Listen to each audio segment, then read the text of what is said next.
नमस्कार दोस्तों, स्वागत है आप सभी लोगों का जर्नी टू आईएएस पीसीएस के यूट्यूब चैनल पर। माई सेल्फ विकास।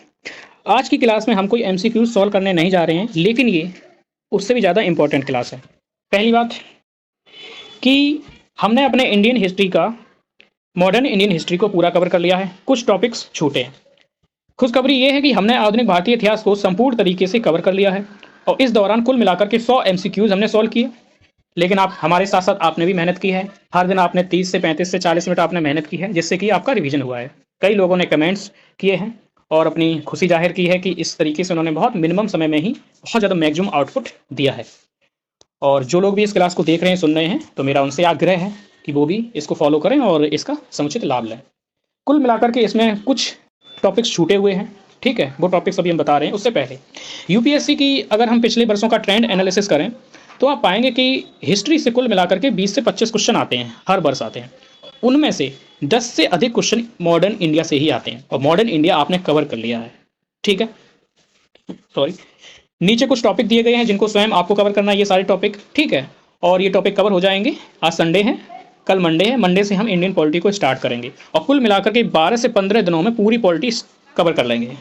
12 से 15 दिनों में पूरी पॉलिटी क्या रिवीजन कर लेंगे, कवर कर लेंगे।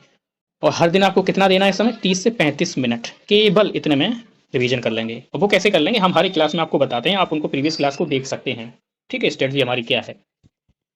अब वो टॉपिक्स कौन है ये देख लीजिए, ठीक है। क्लास पसंद आए तो लाइक करें, सब्सक्राइब करें। आप यूपी पीसीएस की अगर तैयारी कर रहे हैं तो उसकी करंट अफेयर्स को आप देख सकते हैं।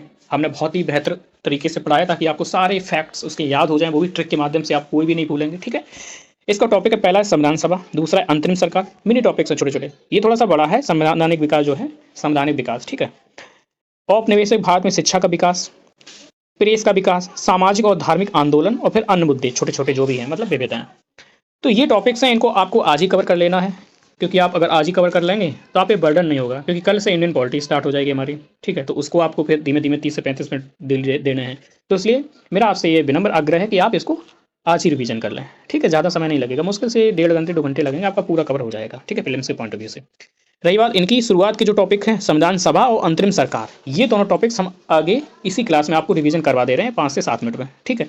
और वो अगर चीज़ आपको पसंद आए तो हमें बताना, हम इस माध्यम से आपके टॉपिक्स को, जो भी टॉपिक्स ये हम करवाते हैं, उनको रिवीजन भी करवाने की कोशिश करेंगे। हमने कहा कोशिश करेंगे, ठीक है। अगर बन पड़ेगा तो जरूर करेंगे। इस तरह से हर दिन 5 एमसीक्यूज हम लोग सॉल्व करते हैं और 30 से 35 मिनट रिवीजन करके हम फरवरी के एंड होने तक हम प्रीलिम्स के पॉइंट ऑफ व्यू से जितना भी सिलेबस है यूपीएससी का, हम सारा कंप्लीट करने जा रहे हैं, ठीक है। ये वो अतिरिक्त है, ये बोनस है, ठीक है, प्लस पॉइंट है आपके लिए, क्योंकि आपको तो तैयारी करनी ही है, लेकिन उसके अलावा इस तरीके से भी करते रहिए, इससे कि सारे फैक्ट्स फिगर कंसेप्ट आपको याद हो जाएगा, ठीक है। और एक बात, आप सभी लोगों से मैं जिस तरह से इस सीरीज में अपनी दिलचस्पी जाहिर की है, उसके लिए मैं आप सभी का शुक्रगुजार हूँ। एक बार फिर आप सभी को बहुत बहुत धन्यवाद। जुड़े रहिए, फॉलो करिए और हम प्रीलिम्स जरूर निकालेंगे।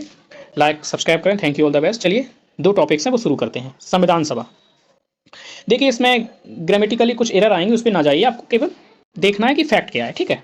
पहला, संविधान सभा का विचार सर्वप्रथम एम.एन. रॉय ने दिया था 1934 में, ठीक है। संविधान सभा का सर्वप्रथम विचार एम.एन. रॉय ने दिया था 1934 में।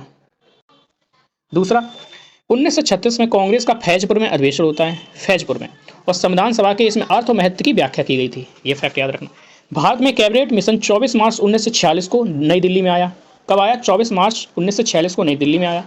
इसके अध्यक्ष थे सर पैंथिक लॉरेंस, ठीक है, ये शब्द ठीक नहीं, सर पैंथिक लॉरेंस इसके अध्यक्ष थे, ठीक है, जिन्होंने स्पष्ट किया था कि इस मिशन का उद्देश्य क्या है। उन्होंने कहा इसका उद्देश्य है भारत का संविधान तैयार करने के लिए शीघ्र ही एक कार्य प्रणाली तैयार करना तथा अंतरिम सरकार के लिए आवश्यक प्रबंध करना, ठीक है। इसका उद्देश्य 2 थे, एक था संविधान सभा का गठन करना, दूसरा इंटरिम गवर्नमेंट की स्थापना करना, एस्टैब्लिश करना, राइट।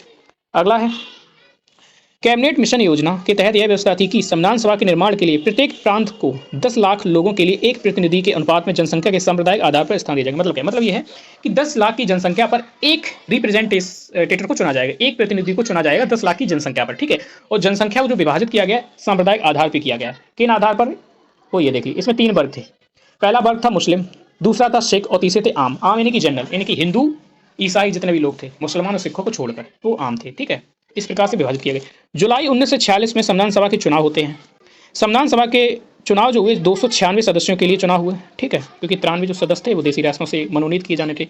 अब 296 जब चुनाव हुए, 208, ठीक है, अंग्रेज नहीं कांग्रेस है, ठीक है, कांग्रेस ने 208 जीते, मुस्लिम लीग ने 73 जीते, और अन्य जो दल थे और स्वतंत्र लोग थे वो 15 लोग गए थे संविधान सभा में। इतने लोग इस तरह से चले गए। ठीक है, अगला देखिए, ये इंपॉर्टेंट है, कई बार क्वेश्चन आया। मोहम्मद अली जिन्ना संविधान सभा के सदस्य नहीं थे, ये आपको याद रखना है। महात्मा गांधी संविधान सभा के सदस्य नहीं थे, ये आपको याद रखना है। प्रथम अधिवेशन होता है 9 दिसंबर 1946 को। इसके अस्थायी अध्यक्ष को चुना गया, वो थे डॉक्टर सच्चिदानंद सिन्हा। डॉक्टर सच्चिदानंद सिन्हा अस्थायी अध्यक्ष थे। प्रथम अधिवेशन का हुआ 9 दिसंबर 1946। ठीक है, फ्रांस में एक परंपरा होती थी उस समय कि जो वरिष्ठ व्यक्ति होता था उसको ही अध्यक्ष चुन लिया जाता था। उसी परंपरा को फॉलो करते हुए हमने इनको चुना था। राइट, दूसरी बैठक होती है 2 दिन बाद, यानी कि 11 दिसंबर 1940 को। यह बैठक दिल्ली में हुई और इसमें इसके स्थायी अध्यक्ष आ गए थे डॉक्टर राजेंद्र प्रसाद, जो कि बाद में हमारे प्रथम राष्ट्रपति भी बने थे। भारत के संविधान को 26 नवंबर 1949 को अंगीकृत किया गया, मतलब हम लोगों ने अपना लिया था, पूर्ण हो गया था, कंप्लीट हो गया था, लागू नहीं हुआ था। ठीक है, हालांकि 15 प्रावधान थे, 15 आर्टिकल थे जो लागू हो गए थे 26 जनवरी 1950 से पहले ही। ठीक है, अपने गठन के समय संविधान सभा संप्रभु नहीं थी। संप्रभु मतलब स्वतंत्र पूर्णता नहीं थी। ठीक है, बाद में हो गई थी जब 1947 का भारतीय स्वतंत्रता अधिनियम, इंडियन इंडिपेंडेंट एक्ट ऑफ 1947 जब आया था, संप्रभु हो गई थी। 14 अगस्त 1947 की मध्य रात्रि को संविधान सभा भारतीय अधिराज्य के लिए संप्रभुत संविधान सभा घोषित हो गई। ठीक है, भारत की संसद के प्रथम अध्यक्ष थे जीवी मावलंकर, गणेश वासुदेव मावलंकर। ब्रिटिश युग में मावलंकर वर्ष 1946 से 14 अगस्त 1947 तक केंद्रीय लेजिस्लेटिव असेंबली के अध्यक्ष भी रहे थे। ठीक है, अब दूसरा टॉपिक देते हैं, अंतरिम गठन, यानी कि जो अंतरिम सरकार का गठन था वो है टॉपिक। ठीक है, देखिएगा, बेबेल उस समय जो वॉयसर हुआ करते थे, बेबेल ने कांग्रेस अध्यक्ष जवाहरलाल नेहरू को अंतरिम सरकार के गठन के लिए आमंत्रित किया, इनवाइट किया। राइट, अगस्त 1946 में पंडित नेहरू के नेतृत्व में भारत की पहली अंतरिम सरकार की घोषणा की। मतलब ये घोषणा की गई थी 24 या 26 अगस्त, अगर मैं गलत नहीं हूँ आप देख लीजिएगा, 1946 में। ठीक है, अगस्त 1946 में इंटरिम गवर्नमेंट की स्थापना की घोषणा की गई थी। ठीक है, गठन नहीं हुआ था, गठन हुआ था 2 सितंबर 1946 को। ये दोनों ही क्वेश्चन यूपी पीसीएस के एग्जाम में कई बार पूछे जा चुके हैं ये वाले। ठीक है, जिसमें प्रारंभ में मुस्लिम लीग ने भागीदारी नहीं की थी। राइट, डॉक्टर राजेंद्र प्रसाद बस 1946 में बनी भारत की अंतरिम सरकार में खाद्य एवं कृषि मंत्री थे। Ministry of agriculture and fertiliser इनके अधीन थी। किनके? डॉक्टर राजेंद्र प्रसाद।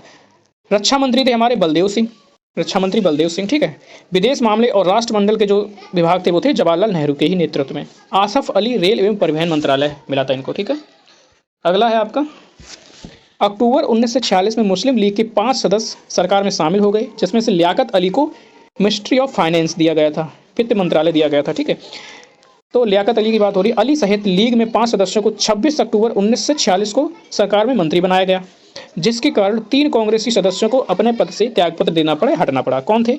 नाम में थोड़ा एरर हो सकता है लेकिन नाम का भाव समझ लीजिए। सैयद अली जहीर, ठीक है, सैयद अली जहीर थे। शरद चंद्र बोस थे। ठीक है, सर सफाद अहमद खान थे। ठीक है, 16 अगस्त 1946, ये इतिहास में बहुत इंपॉर्टेंट डेट है, इसको याद रखिएगा। मुस्लिम लीग ने सीधी कार्रवाई दिवस, प्रत्यक्ष कार्रवाई दिवस या डायरेक्ट एक्शन डे मनाया था।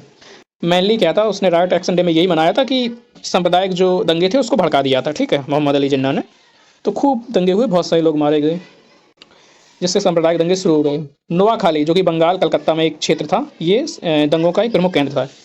सोचिएगा, यहाँ पर दंगे इतनी भयावह रूप ले चुके थे कि बंद होने का नाम नहीं ले रहे थे, लेकिन गांधी जी एक व्यक्ति गए वहाँ पे और उन्होंने वहाँ पर दंगों को शांत कर दिया। जहाँ पर दंगों को पुलिस शांत नहीं कर पा रही थी, आर्मी शांत नहीं कर पा रही थी, वहाँ एक व्यक्ति ने शांत कर दिया। तो इससे उन व्यक्ति का आपको महत्व समझना चाहिए। ठीक है, आप बताइएगा कि जो हमने इस तरह से आपको रिवीजन कराया है कैसा लगा, आपको पसंद आए तो कमेंट सेक्शन खुला हुआ है, खूब भर भर के कमेंट करिए और बताइए। तो इस प्रकार से हम प्रयास करेंगे कि जितने 5 MCQs हम आपको सॉल्व कराएं और उससे संबंधित हम आपको रिवीजन भी करा देंगे। ठीक है, क्लास पसंद आए तो लाइक करें, शेयर करें, सब्सक्राइब करें। मिलते हैं अगली क्लास में। Thank you, all the best, नमस्कार।